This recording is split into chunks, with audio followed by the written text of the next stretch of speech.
ওয়া বারাকাতুহু। আহমদ ওয়া সাল্লি আলা রাসূলিল কারীম আম্মা বাদ। আমার বাংলাদেশ পার্টি চতুর্থ বছর পূর্তি উপলক্ষে আয়োজিত আজকের এই সভার সম্মানিত সভাপতি, উপস্থিত বিভিন্ন রাজনৈতিক দলের সম্মানিত নেতৃবৃন্দ, এবি পার্টির কেন্দ্রীয় নেতৃবৃন্দ, সাংবাদিক বন্ধুগণ, এবি পার্টির সূচনা লগ্ন থেকে আমি কম বেশি জড়িত। তাদের আলাপ আলোচনা, বক্তব্য, বিভিন্ন সেমিনার সিম্পোজিয়ামে আমি অনেকটাই থাকার চেষ্টা করেছি। এবি পার্টি নূতন আঙ্গিকে যাত্রা শুরু করেছে বাংলাদেশকে একটা সংস্কার করার জন্য, নেতৃবৃন্দের মধ্যে দেশপ্রেম এবং নৈতিক চরিত্র অর্জনের জন্য তথা মানুষের অধিকার প্রতিষ্ঠার জন্য যাত্রা শুরু করেছে আমার বাংলাদেশ পার্টি। আমি বাংলাদেশ পার্টিকে ধন্যবাদ জানাই এজন্যে যে তারা বিশ্বের রাজনীতির যে কলঙ্কিত অধ্যায়গুলি, উত্থান পতন এবং বাংলাদেশের রাজনীতির কলঙ্কিত অধ্যায়গুলো বিশ্লেষণ করে তারা একটা নূতন পথ চলা শুরু করেছে। এজন্য আমি তাদেরকে ধন্যবাদ জানাই। আপনি জানেন আজকে বিশ্ব রাজনীতি কলঙ্কিত। আজকে সবচেয়ে বিশ্ববরণ এরা বিভিন্ন ছদ্ম নামে গণতন্ত্র বলেন, পেলেতারিয়েত বলেন, প্রজাতন্ত্র বলেন, এগুলো কিন্তু স্বৈরাচারী বিভিন্ন ছদ্ম নাম। এই নামে তারা জনগণকে, বিশ্ববাসীকে তারা শোষণ করে। আজকে আমেরিকার মতো গণতন্ত্রের হোতা যেখানে, সে ট্রাম্প কি কামটা করেছে, বাইডেন কি কাম করেছে, আজকে হাজার হাজার মানুষ মারে, গৃহ শিশু এবং নারীদেরকে, সেখানে আমেরিকা বারবার অস্ত্র পাঠায়, টাকা বরাদ্দ করে। এই আমেরিকা, আর এই আমেরিকার গণতন্ত্রের ফাঁদে পা দিয়ে আমাদের দেশে কিছু পাচাটা এই আমেরিকার, তারা তাদের আমেরিকা রাজনীতি করে, তারা আমাদেরকে ক্ষমতায় বসাবে। ভারত পাশে দেখেন একটা মানুষ একেবারে গোস্ত নিয়ে যায়, গরুর গোস্ত মার্কে তাকে হত্যা করে, মসজিদ ভাঙে, মাদ্রাসা বন্ধ করে, সাম্প্রদায়িক দাঙ্গা সৃষ্টি করে। এই ভারত তাদের পদলেহন করে একটা দল ক্ষমতায় থাকতে চায়। এই জায়গা থেকে এবি পার্টি যদি মুক্ত হতে না পারে তাহলে আর 10টা দলের সাথে তার কোনো পার্থক্য থাকবে না। আমি এবি পার্টিকে অনুরোধ করবো, এই যে কলঙ্কিত বিশ্ব রাজনীতি এবং বাংলাদেশের কলঙ্কিত যাত্রায় এইগুলি আপনারা পর্যালোচনা করে নূতন পথ চলবেন। এই যে আপনারা লেখছেন ব্যানারে সাম্য, মানবিক মর্যাদা, সামাজিক সুবিধা, দেশ স্বাধীন হয়েছে 53 বছর।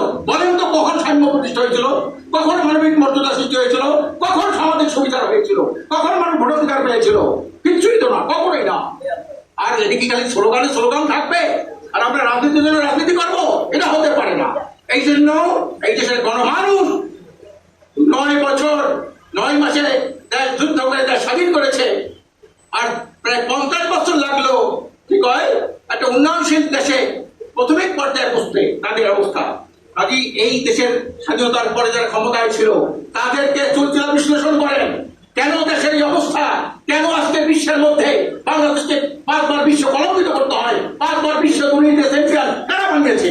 যারা বাংলাদেশকে 5বার বিশ্ব দুর্নীতির বিশ্ব চ্যাম্পিয়ন বানিয়েছে তাদের বদলাহন করা চলবে না, তাদের সাথে চলবে না।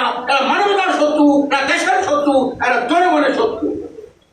আজকের এই এবি পার্টিকে আহ্বান জানাবো, আপনারা সুন্দরভাবে, অনেক শিক্ষিত লোক আছেন, আপনারা ইউনিভার্সিটি শিক্ষকদের পর্যায়ে অনেক কিছু, আপনার প্রতি সভাপতি সচিব, আপনার ইন্টেলেকচুয়াল অনেক লোক আছেন, আপনারা গবেষণা করেন। গতানুগতিক রাজনীতির মাধ্যমে এই দেশ জাতি মানবতার কোনো মুক্তি আসতে পারে না। এই জন্য একটা বিপ্লব দরকার, আর বিপ্লবের একটা আদর্শ দরকার। আমি আহ্বান জানাই, আর সেই আদর্শ ইসলাম। ইসলাম ছাড়া মানবতার কোনো মুক্তি আসতে পারে না, ইসলাম ছাড়া গণতন্ত্র সাম্য প্রতিষ্ঠা হতে পারে না, ইসলাম ছাড়া সুবিচার হতে পারে না। কোনো কালে কখনো কোনো দেশে এইটা প্রতিষ্ঠিত হয় নাই। আজকে আমি এই পার্টিকে ধন্যবাদ জানাই। আপনারা গবেষণা করেন আর বিশ্লেষণ করেন, আপনি আমাদেরকে আহ্বান জানান, আপনি গোল টেবিল বৈঠক রাখেন, আমরা দেখবো মানবতার মুক্তি কোন পথে। আমেরিকার গণতন্ত্র আর প্রজাতন্ত্র কোনটা নিয়ে এটার মধ্যে ইসলামের মধ্যে আমি চ্যালেঞ্জ করতে পারি, এগুলো সব ভুয়া আদর্শ, এগুলো স্বৈরাচারের ছদ্মনাম। গণতন্ত্র, গণতান্ত্রিক, প্রজাতন্ত্র, এগুলো কিন্তু স্বৈরাচারের সত্য নাম। এই বিভিন্ন স্বৈরাচাররা এই নামগুলো ব্যবহার করে জনগণের ম্যান্ডেট দিয়ে তারা ক্ষমতায় দিয়ে জনগণের শোষণ করে তারা এই জায়গাটায় যদি আমরা ভুল করি, রাজনীতি করতে পারবো, এদেশে 100 রাজনীতি দল আছে, আমরা একটা রাজনীতি করতে পারবো, কিন্তু মৌলিক পরিবর্তনের জন্য আমাদের মাধ্যমে সম্ভব হবে না।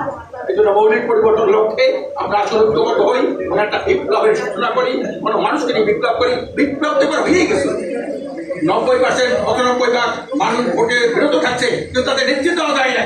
নেতৃত্ব দুর্বলতার কারণে এই গণবিপ্লবটাকে আপনার মানে পৌঁছানো যায় নাই।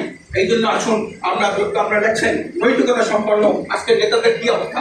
অনেক নেতাদের চরিত্র নাই, তার দুর্নীতির সাথে জড়িত। আর দুর্নীতি করবেন আর রাজনীতি করবেন দুটো একসাথে চলে না। রাজনীতি করলে দুর্নীতি ছাড়েন, দুর্নীতি করলে রাজনীতি ছাড়েন, এই সমন্বয় এরা হয় না। আজকে টুক্তির সাথে বোঝায় বরিশালের একজন কিংবদন্তি সাংবাদিক মানিক মিয়াটা বই লিখছেন, আমার দেখা রাজনীতি 25 বছর। এই বইটা পড়লে এই দেশের কোন নেতার উপরে কোন আস্থা থাকে না। আমরা তাদের খুব শ্রদ্ধায় বদ্ধ করি, তাদেরকে সম্মান করি, তাদের পুষ্টিবাসী পালন করি। এই বইটা পড়েন, কোন নেতার উপরে কোন আস্থা থাকে না। আস্থা হারিয়েছে কেন? সুবিধাবাদী, স্বৈরাচারের পদলেহনকারী, এইখানে পদলেহনকারী, এইসব সব নেতারা উনি এটা পরিষ্কার সুন্দর করে লেগেছেন। এই জন্য আমরা স্বৈরাচারের পদলেহন করবো না, অন্যায়ের সাথে মাথা নত করবো না, দুর্নীতি দুঃশাসনের পক্ষে কথা বলবো না, তাদের সাথে আমি আপোষ করবো না। এই জন্য গণবিপ্লবের জন্য আজকে সবাই সংঘবদ্ধ হই, ঐক্যবদ্ধ হই। আল্লাহর মধ্যে আমাদেরকে আপনারা গণবিপ্লবের এই আন্দোলনে সবসময় সাথে পাবেন। হ্যাঁ, আমি আবারও এবি পার্টিকে ধন্যবাদ জানাই। তারা যাত্রা শুরু করেছে একটা গণবিপ্লব করার জন্য। তারা পারবে, তাদের অনেক শিক্ষিত লোক, চিন্তাশীল লোক, গবেষক লোক, অনেক সৈনিক, অনেক শিক্ষক তাদের মধ্যে আছে। আসুন আমরা এই জরাজীর্ণ রাজনীতিকে অবরচনা করি এবং একটা এই মানুষের মুক্তির জন্য একটা পথ রচনা করার জন্য একটা বিপ্লব শুরু করি। আমা তৌফিকি ইল্লা বিল্লাহ। ধন্যবাদ জনাব আশরাফ আলী আকনকে। এখন ফুলেল শুভেচ্ছার জন্য আমি আহ্বান করব ন্যাশনাল